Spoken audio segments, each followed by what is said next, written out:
Hello, dear students. Today we are going to discuss our first tense, the present indefinite tense. प्यारे बच्चों, आज हम present indefinite tense के बारे में पढ़ेंगे। कल हमने टेंस चार्ट और सेंटेंस ऑफ फॉर्मेशन पढ़ा था। तो प्रेजेंट इंडेफिनिट टेंस जो होता है उसको सिंपल टेंस भी कहा जाता है। प्रेजेंट इंडेफिनिट को ही सिंपल प्रेजेंट टेंस भी कहा जाता है।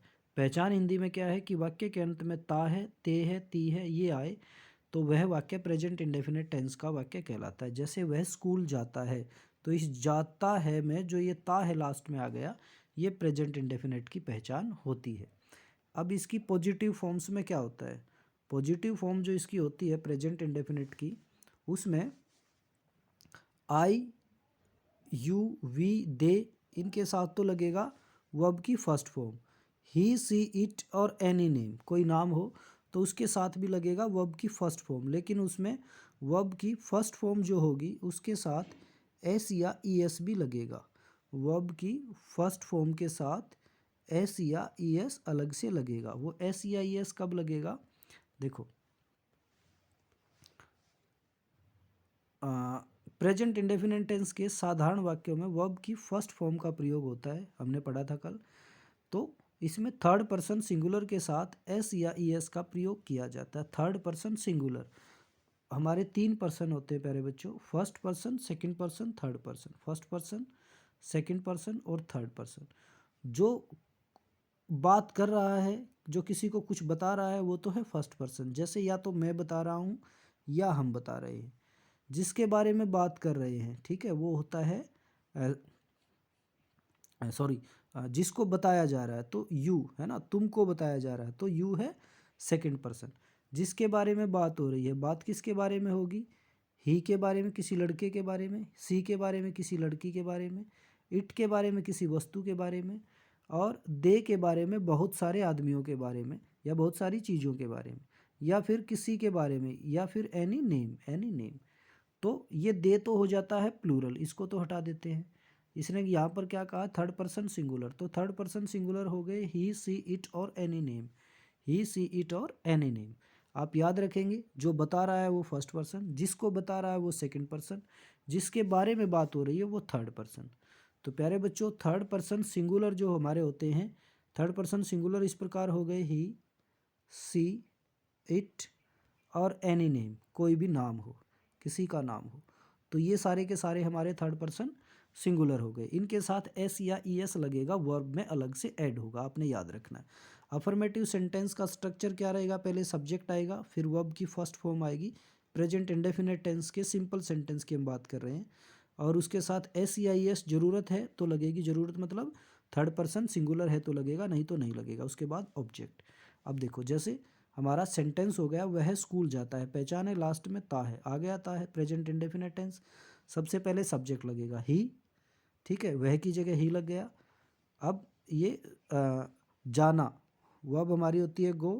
अब ही हमारा, हमने अभी अभी पढ़ा थर्ड पर्सन सिंगुलर है, तो वर्ब के साथ ई एस लग जाएगा, ही गोज़ टू स्कूल। ठीक है बेटा, ऐसे ही क्या हो जाएगा? वह स्कूल जाती है तो सी गोज़ टू स्कूल। मैं स्कूल जाता हूँ, आई हमारा फर्स्ट पर्सन है, हमने अभी पढ़ा आई हमारा फर्स्ट पर्सन है, तो आई के साथ एस ई आई एस नहीं लगेगा, गो टू स्कूल। वी हमारा फर्स्ट पर्सन है, नहीं लगेगा, we go to school. You हमारा, हमने अभी पढ़ा सेकंड पर्सन है तो नहीं लगेगा, यू गो टू स्कूल।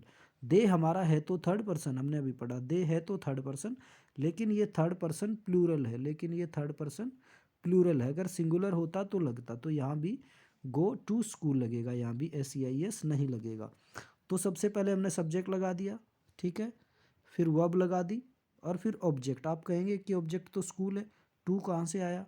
तो टू स्कूल पूरा ऑब्जेक्ट है। टू यहाँ पर एक, टू यहाँ पर बेटा एक जो है क्या है, टू है यहाँ पर जो प्रीपोजिशन। जब हम प्रीपोजिशन का अपना चैप्टर पढ़ेंगे तो हम सीखेंगे कि कैसे प्रीपोजिशन का यूज किया जाता है। तो ये हमारे अफर्मेटिव सेंटेंस हो गए। अब हमारे नेगेटिव सेंटेंस। नेगेटिव सेंटेंस में हम क्या लगाते हैं? नेगेटिव सेंटेंस में डू, डज, डू या डज और नोट लगाते हैं, सिर्फ इतना फ़र्क हो जाता है। ऐसे ही आई, यू, वी, दे, इनके साथ तो डू नोट लगेगा, ठीक है, या हम लगा सकते हैं डोंट। वही बात आ गई सिंगुलर थर्ड पर्सन की, ही, सी, इट, इसके साथ ही, she, it goes does not और डोंट गो। ठीक है, ये गोज नहीं रहेगा यहाँ पर, बताऊंगा मैं आगे कैसे होगा। देखो, तो इसमें इसमें जो नेगेटिव सेंटेंस में, प्रेजेंट इंडेफिनिट टेंस के नेगेटिव सेंटेंस में डू नॉट और डज नॉट का प्रयोग किया जाता है। थर्ड पर्सन सिंगुलर में डज नॉट का प्रयोग कैसे किया जाता है? देखो, वह स्कूल नहीं जाता है, he does not go to school. He हमारा थर्ड पर्सन सिंगुलर है तो हमने डज लगा दिया। सी हमारा थर्ड पर्सन सिंगुलर है, she does not go to school. I हमारा फर्स्ट पर्सन है, थर्ड पर्सन सिंगुलर नहीं है, I do not go to school. We do not go to school, you do not go to school, they do not go to school. ऐसे ही जैसे मैंने बताया, दे है तो हमारा थर्ड पर्सन, आपको भी बताया, लेकिन थर्ड पर्सन प्लूरल है, हमने थर्ड पर्सन सिंगुलर के साथ इसको लगाना है। तो बेटा एक चीज़ और आप यहाँ पर देखेंगे, आप देखेंगे कि थर्ड पर्सन सिंगुलर है, लेकिन हमने यहाँ पर वर्ब के साथ ई एस नहीं लगाया। आप कहेंगे ही के साथ हमने ई एस नहीं लगाया, क्यों नहीं लगाया? वो बात आप ध्यान से समझेंगे। क्योंकि वो ई एस जो गोज में ई एस लगना था, वो ई एस इस डज में आ गया, वो ई एस इस डज में आ गया। जहाँ डज आ गया वहाँ पर हम वर्ब की फर्स्ट फॉर्म के साथ ई एस नहीं लगाएंगे, सीधा लिखेंगे। ऐसे ही जब हम अपना जब पास्ट इंडेफिनिट टेंस पढ़ेंगे तो पास्ट इंडेफिनिट टेंस में भी ऐसा ही होता है।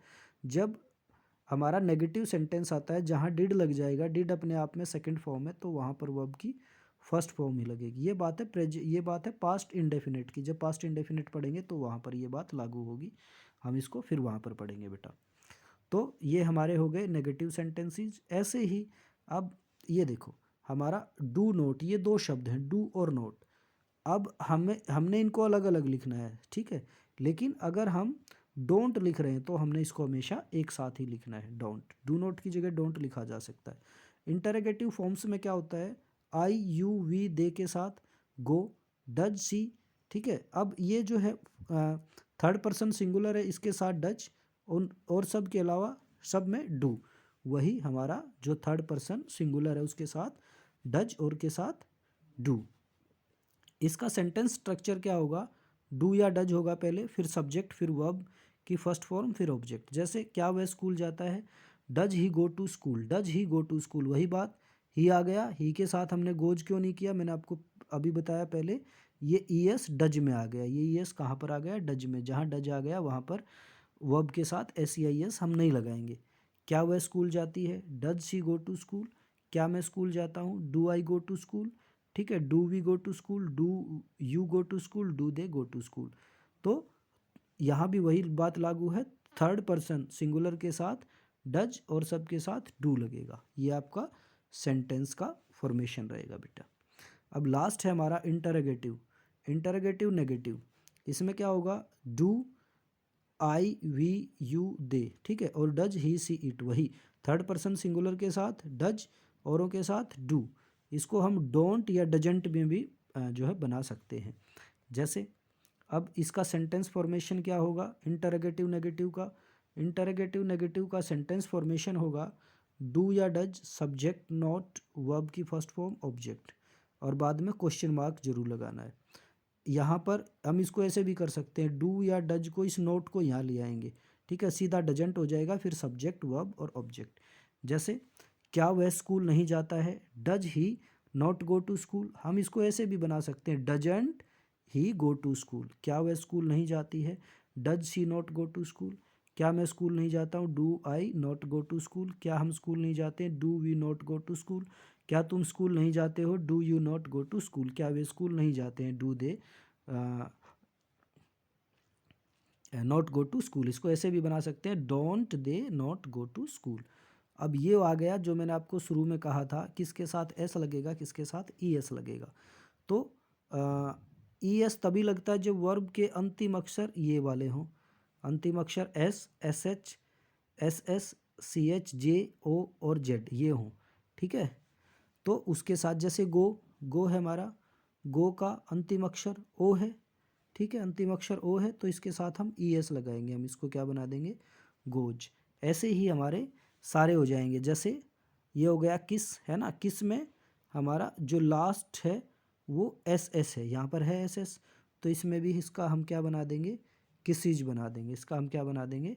किसीज बना देंगे। ऐसे ही ये हो गया सर्च का सर्चिज, फैच, क्लासिज, क्विज, पास, ठीक है, जिसके अंतिम अक्षर हों ये। दूसरा यदि वर्ब का अंतिम अक्षर वाई हो और इससे पहले कोई कॉन्सोनेंट हो, अंतिम अक्षर वाई और उससे पहले कोई कॉन्सोनेंट हो, तो वाई को आई में बदल देंगे और ई एस लगा देंगे। प्यारे बच्चे, हमारे 5 वोवल होते हैं, ए ई आई ओ यू।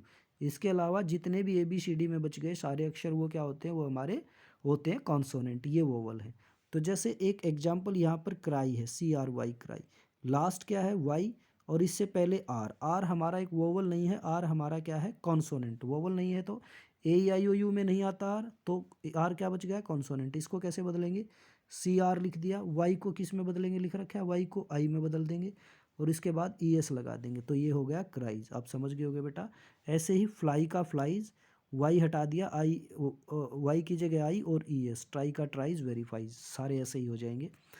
एक लास्ट है, यदि वर्ब का अंतिम अक्षर वाई हो और इससे पहले कोई vowel A E I O you हो तो वाई को आई में नहीं बदला जाता, वाई को आई में नहीं बदला जाता, सीधा लिखा जाएगा। अब उसका उल्टा हो गया ये, जैसे स्टे है, हमें क्या दे दिया एक एग्जाम्पल स्टे, ठीक है, लास्ट अक्षर वाई, इससे पहले ए हमारा वोवल में है, ये रहा, ठीक है। तो हम इसमें इसको सीधा कैसे बनाएंगे, S T A Y S, सीधा एस लगा देंगे, ठीक है बेटा। ऐसे ही एन्जॉय एन्जॉयज, आज हम इतना ही करेंगे। यूजी जिसके पढ़ेंगे कल, तो आपने अपनी तरफ से भी कुछ सेंटेंसेस बनाने हैं और इसको बहुत ध्यान से देखना है।